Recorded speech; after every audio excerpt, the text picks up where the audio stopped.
Damn. We got 1996. Michael Jordan was the perfect weapon. I mean, hey, when it comes to 96 Jordan, damn. A lot of things happened during that year, for him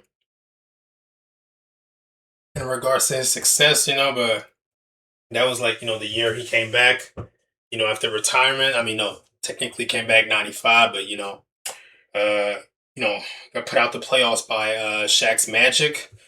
And then came back the next year, and then obviously that's the infamous year, 72-10, best record until the Warriors, um, Jordan winning MVP and then winning again, to basically honor his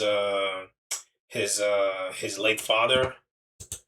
Yeah, When's the last time we've seen a season like and also Michael Jordan? this is the year of the welcome to the Space Jam. I mean, hey, 1996 Jordan. Some people would say complete package. Defense, leadership, everything. I mean, everything was there, but like obviously the second three-peat Jordan was not as good as the first three-peat Jordan, definitely. But hey, still dominant enough. But the fact that this was somewhat right after retirement does make it definitely impressive and all. A lot of people talk about like the athletic form of Jordan, like the late '80s, but this version right there was incredibly redefined. But damn, let's go. Yeah, In jump right in. 1996? I'll answer that for you. Never. Jordan. Not before, not since. Jordan didn't just come back from retirement, he came back with a vengeance that shook the entire basketball world. Yeah.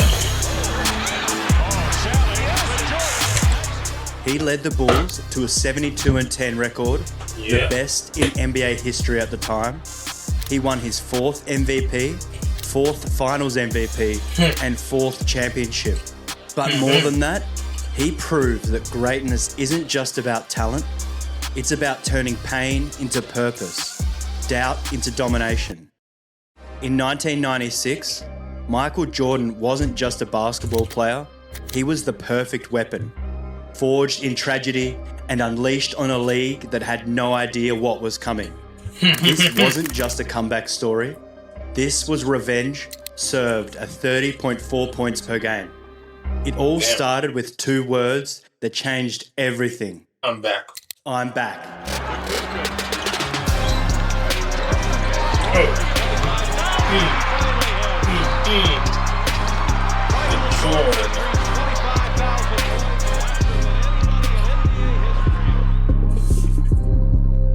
The perfect weapon. Let's see it. But to understand why those words meant so much, we need to go back where it all fell apart. July 23rd, 1993. Michael Jordan's father, James, was found dead in a South Carolina swamp, murdered during a random robbery. The man who taught Michael everything, who was his best friend, his anchor, gone. Just 3 months later, a broken Jordan shocked the world. I'm retiring. Yeah. The greatest basketball player in history, at the peak of his powers.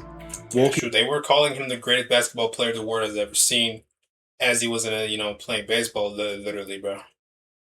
Away at 30 years old. He'd won 3 straight championships. That's crazy to think about, bro. The best basketball player on planet Earth retiring in the middle of his prime. That's crazy, man. To think about it, yo. But without his father watching, what was the point?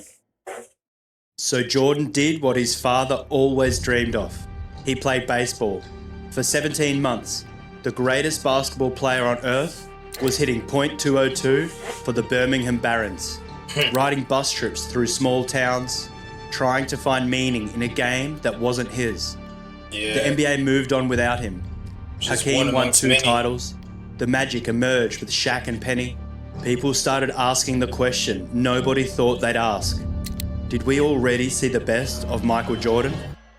We already see the best of him. Then came March 18th, 1995. I'm back. No press conference, no ESPN special, just a 2-word fax sent to media outlets.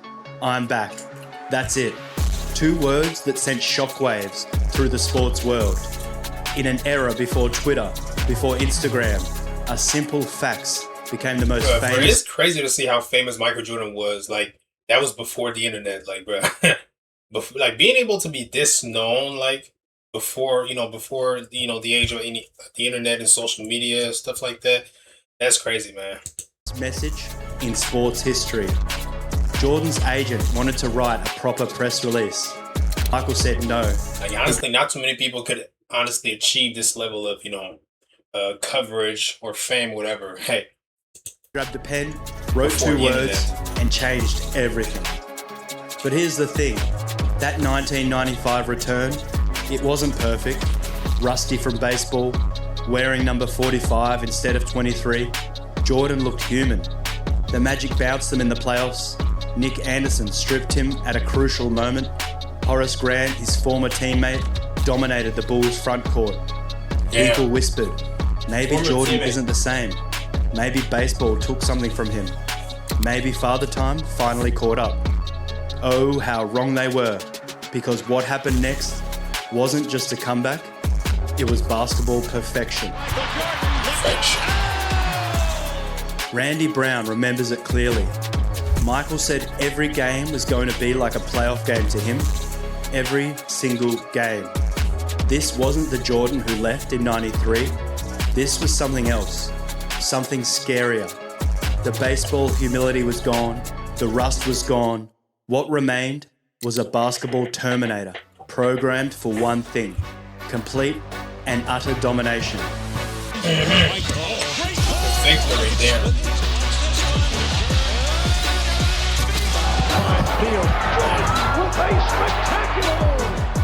Smooth with the core, footwork, The Bulls opened the season against the Hornets. Jordan dropped 42. Message sent. 4 days later against Toronto, 38 points. But more importantly, the Bulls were 3-0, then 5-0, then 10-1. Then something crazy started happening. They weren't just winning, they were destroying teams. By December, By the they way, were I 20 reacted to the Coast Girl video of, going deep into the 10 times that they lost, whatever. You guys go ahead and check that out, on my channel. Just look up, revisiting all 10 losses from the 1996 Chicago Bulls, whatever, on my channel. I reacted to this, yo. 3-2. The rest of the NBA was watching in horror. This wasn't supposed to happen. Teams don't go 23-2 to start a season. But this wasn't just any team. This was Jordan with a mission. Pippen at his peak and a new wild card. Dennis Rodman. Yeah, that Dennis Rodman. The guy with the coloured hair, the wedding dress, the everything. The Bulls took a massive gamble bringing in this the dude was definitely a character, but damn, okay. notorious bad boy. But damn, he was hell of an addition to this team. But Jordan wanted him. Why? Because Rodman averaged 14.9 rebounds that season. Because he played defense like a man possessed. Because when you're building the perfect weapon, you need the perfect ammunition. Rodman with a rebound. Definitely, yeah. His season high of 21 rebounds, and he also goes into double digits. The amount of rebounding titles that this But guy Jordan has. wanted more than wins. He wanted perfection. At 32 years old, when most players start declining, Jordan was evolving.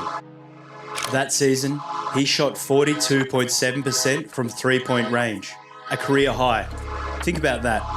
The guy who was never known as a three-point shooter suddenly couldn't miss from deep.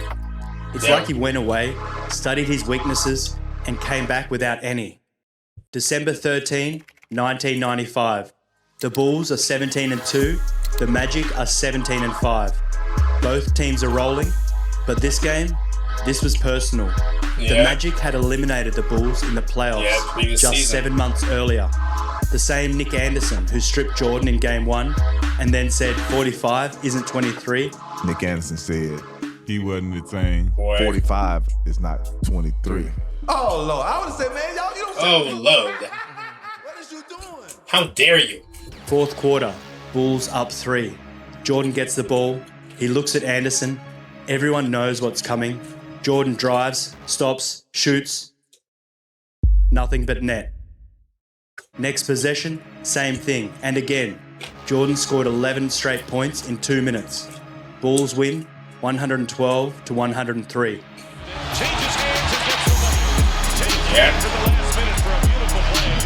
Personal mentality. Jordan finishes with 30. Mentality just on another level, definitely. Didn't just want to win. He wanted to literally, break the opponent's confidence, literally, bro. After the game, a reporter asked him about Anderson's comments. Jordan just smiled. I don't know what you're talking about, but everyone knew. Michael doesn't forget.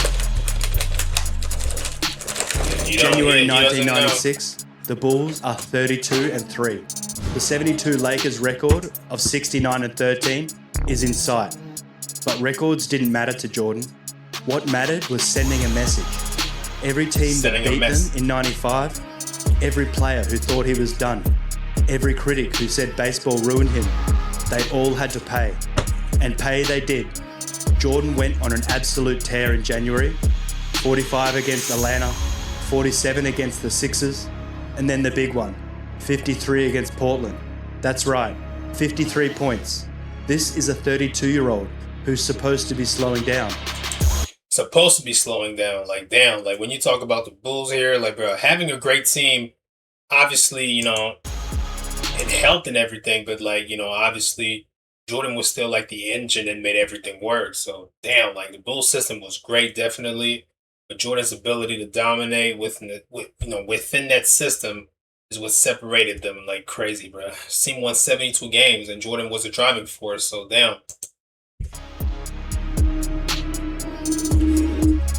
This is when people started realizing this wasn't just a great team, this was the greatest team. Phil Jackson had the triangle humming, Pippen was everywhere, 19.4 points, 6.4 rebounds, 5.9 assists. Rodman was grabbing every rebound in sight. Tony Kukoc was instant offense off the bench. Steve Kerr was drilling threes. Luke Longley was holding down the middle. Role players playing their roles to perfection. But the engine, the perfect weapon, that was Jordan. 30.4 points per game to lead the league. 2.2 steals per game. Playing all 82 games. No load management, no rest. Just 37.7 minutes a night of pure basketball excellence. They want to see us in the playoffs. They want to see us in the playoffs. They want to see us in the playoffs. They want to see us in the playoffs. I can see I play out. Boys gonna lose it, ain't no doubt. Bill Wennington said it perfectly. Michael made us believe we couldn't lose. We'd be down 15 and he'd look at us like, why are you worried? Then he'd go and score 18 in a quarter and we'd win by 10. March rolled around. The Bulls were 54-6. The league had basically given up. Teams were just trying not to get embarrassed. March 18th, 1996, exactly 1 year after I'm Back, Jordan put up 38 against the Sixers. 3 days later against the Knicks, he dropped 36. The season was turning into a victory lap. Michael gets fouled on a pull-up jump shot. April 16th, 1996, Milwaukee. The Bulls need one more win for 70. From here with 70 wins, Pippen holds the ball in the backcourt. No team had ever won 70 games, ever. The 72 Lakers won 69. That was the gold standard. Untouchable, they said. But these Bulls, they didn't care about untouchable. Jordan scored 22, Pippen added 21. The Bulls won 86-80. 70 wins, history made. 5 days later, they got 72 against Washington. Jordan dropped 26 in just 27 minutes. The Bulls won 103-93. 72-10, the greatest regular season in NBA history. But ask Jordan about it. Regular season doesn't mean anything without a championship. Yeah, they say, hey, 70, that's why, that's where that meme comes from, 73-9 ain't bad, but hey, 72-10 got a ring to it, damn. At least we don't blow 3-1 leads out there. Playoffs, first round, Miami Heat.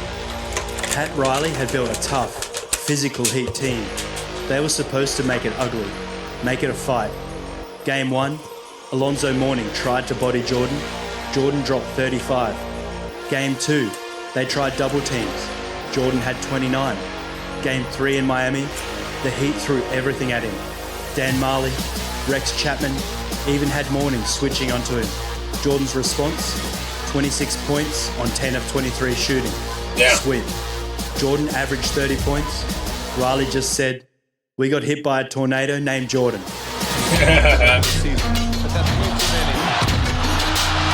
And that's way too loose. Yeah. Second round, New York Knicks, the rivals, the bad blood. Patrick Ewing versus Jordan, chapter 47. But this felt different. Sure. The Knicks knew they were overmatched. Game 1, Jordan absolutely destroyed them. 44 points, including 24 in the first half. John Starks looked like he'd seen a ghost. Game 2, Jordan scores 28. Derek Harper tried everything. Holding, grabbing, talking trash. Jordan just smiled and kept scoring. Use that quickness to get shots for his other team. Making difficult shots. Look The Knicks like, steal game 3 at whatever. home in overtime. Jordan had 46 points, but it wasn't enough. Jeff Van Gundy called it their championship. Game 4, Jordan came out angry. First play of the game, he dunked on Ewing. Just rose up and threw it down on the future Hall of Famer. Message sent. He finished with 35. Game 5, back in Chicago. Elimination game. The Knicks actually led at halftime. Third quarter, Jordan scored 17. The game was over. Series over. Knicks gone. Ewing watching from the sideline. Again, same story, different year. No, just weaved right through the whole Knicks defense again. That may be the knockout punch. Eastern Conference Finals, Orlando Magic. This was personal. Nick Anderson, Horace Grant, the team that embarrassed them in 95. Yep. Penny and Shaq, the future. Jordan had circled this series all year. Game 1 was a statement. Jordan didn't just want to win, he wanted to humiliate them. 21 points, but here's the crazy part. The Bulls won by 38. They won 121 to 83. At one point, they were up by 45. Shaq looked confused. Penny looked lost. Nick Anderson, he finished with 2 points on 1 of 7 shooting. Game 2, Jordan had 35. Bulls win 93-88. The Magic were still fighting, but you could see the doubt creeping in. Game 3 in Orlando was supposed to be their stand, their crowd, their chance. Jordan only needed 17 points. Why? Because the Bulls were destroying them as a team.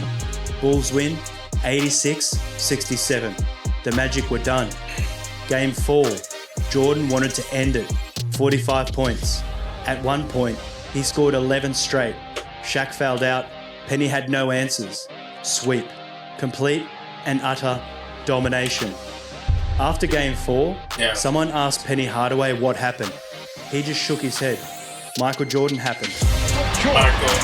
Air Jordan happened. Nick Anderson was asked about Jordan.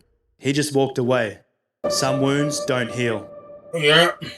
June No matter how 5th, much salt and water you 1996, put on them, man. NBA Finals, Game 1, Bulls vs Supersonics. Seattle had Gary Payton, the best defensive guard in basketball, the glove, the trash talker, the only point guard to ever win Defensive Player of the Year. They had Sean Kemp, an athletic freak who could jump out of the gym. They had won 64 games and demolished the Jazz in the Western Conference Finals. George Karl, their coach, had a plan. Let other guards chase Jordan for the first 2 games. Save Payton for Seattle. Yeah. Big mistake. First quarter, Jordan torches Hersey Hawkins for 13 points. It's not even fair. Jordan's backing him down, shooting over him, driving past him like he's standing still. The Sonics' game plan was dead on arrival. Bulls win 107-90. Jordan, 28 points, but it felt like 50. Game 2, the Sonics come out swinging. This time, they're not backing down. Seattle hangs around all night. Every Bulls run answered by a Sonics push. Sean Kemp is attacking the rim. Percy Hawkins is chasing Jordan everywhere. And the game feels like it could tilt either way. But Michael Jordan is steady. He's not dominating every possession, but he's in complete control, scoring when the Bulls need it, setting up teammates when the defense collapses. Fourth quarter, it's tight. Chicago's lead is just 2 with under 5 minutes left. The United Center crowd is nervous, but this is why Jordan is Jordan.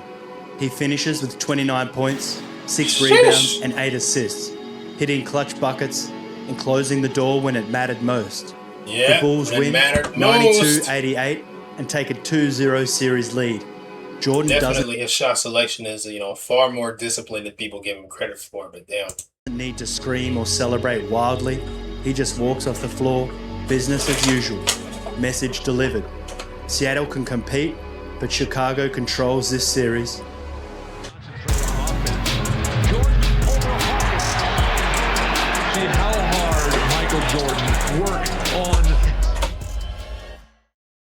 Back in Seattle, Game 3. Jordan kept rolling with 36 points. Bulls dominate, 108-86. Up 3-0, looking for the sweep. Game 4 was the Peyton game. He completely disrupted Jordan's rhythm. Jordan shot 6 for 19, looked frustrated, even got into it with the refs.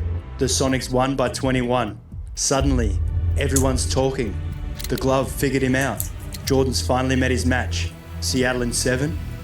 Phil Jackson was asked about Peyton's defense. He smiled.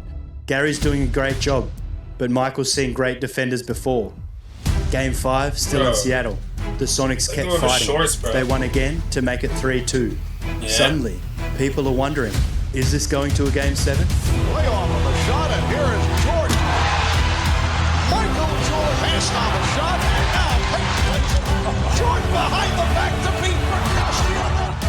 June 16th, 1996. Father's Day. United Center, Game 6. This is the moment everything led to. 3 years after his father's murder, Father's Day, a chance to win it all. The basketball gods couldn't have scripted it better. First quarter, Jordan scores 8. He's not forcing it, he's letting the game come to him. Second quarter, 7 more. The Bulls lead by 7 at halftime. Third quarter, Jordan takes over.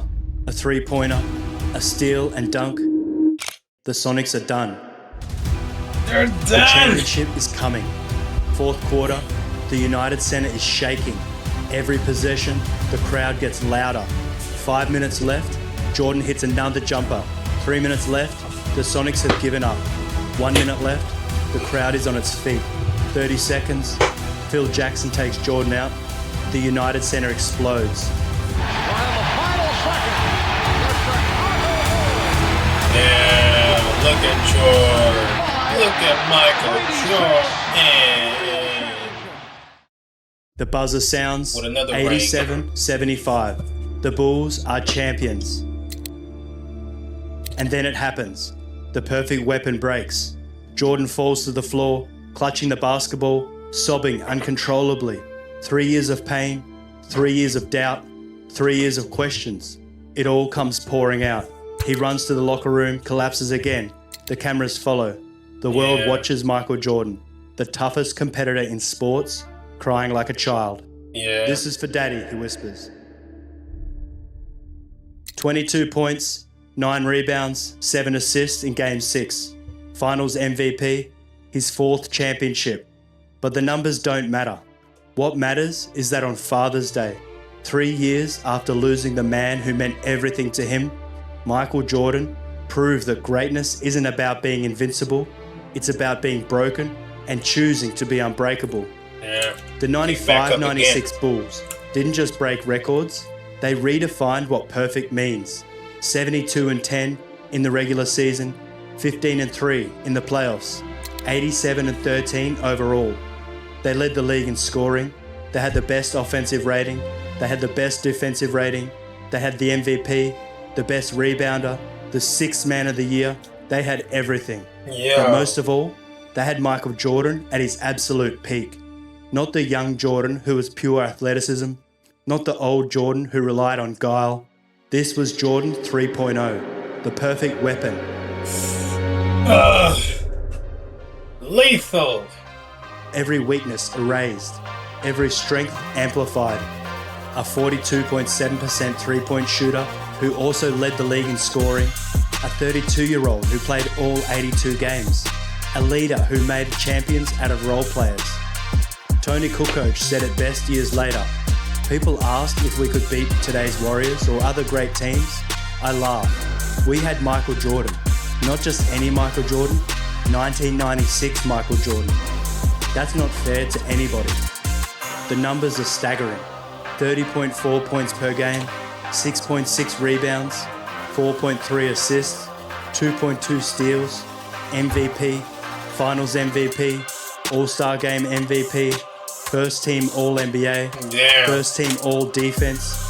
The numbers can't capture what Jordan was that season. He was rage turned into art. He was pain transformed into perfection. Bro, he was this is greatness, man. Like, it.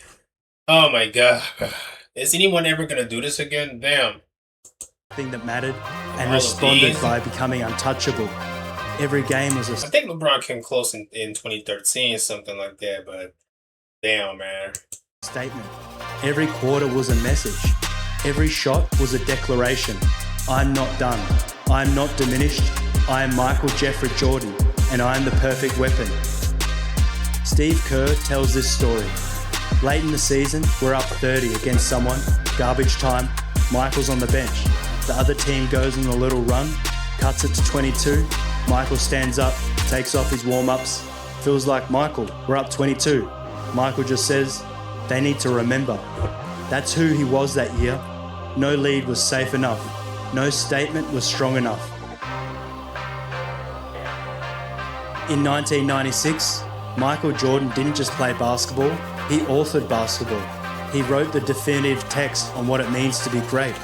The league watched in awe and terror as he systematically destroyed everything in his path, not with hatred, but with something worse, indifference. He wasn't angry at opponents, they simply didn't matter. They were obstacles between him and perfection, nothing more.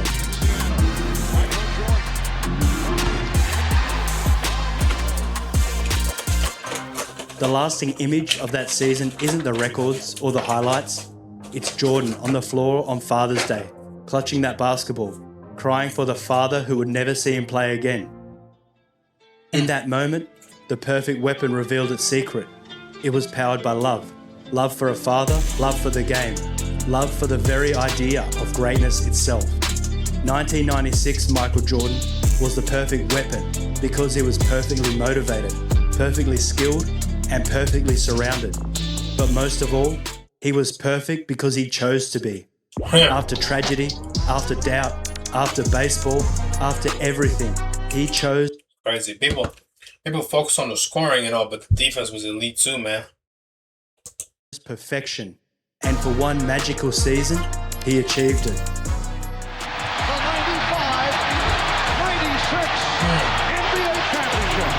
Make it 4 in 6 years. Of course. The Warriors broke the Bulls' regular season record in 2016, going 73-9, but they lost in the finals. They got no ring, though. It's over. The Cavaliers are NBA champions. They got no Records ring. are made to be broken, but perfection is forever. And in 1996, Michael Jordan wasn't just great, he wasn't just the best, he was perfect. The perfect weapon. The perfect weapon. Weapon. Damn. The perfect weapon, bro. Oh my God. 1996 Michael Jordan. It just reminds you of, why so many people consider him, the standard for greatness, whatever, His version of Jordan combined, experience, definitely experience, skill, athleticism, and basketball IQ at an elite level, definitely, Like, whether you have this dude as a GOAT or not, it's hard to find many players who were, as complete as him in 1996, whatever, wasn't just a scorer, was a weapon that could, impact every aspect of the game. So that's greatness right there, Anyways, got no choice but to respect that. But that's gonna be it for this one. I'll see you guys in the next one. Peace out. Damn.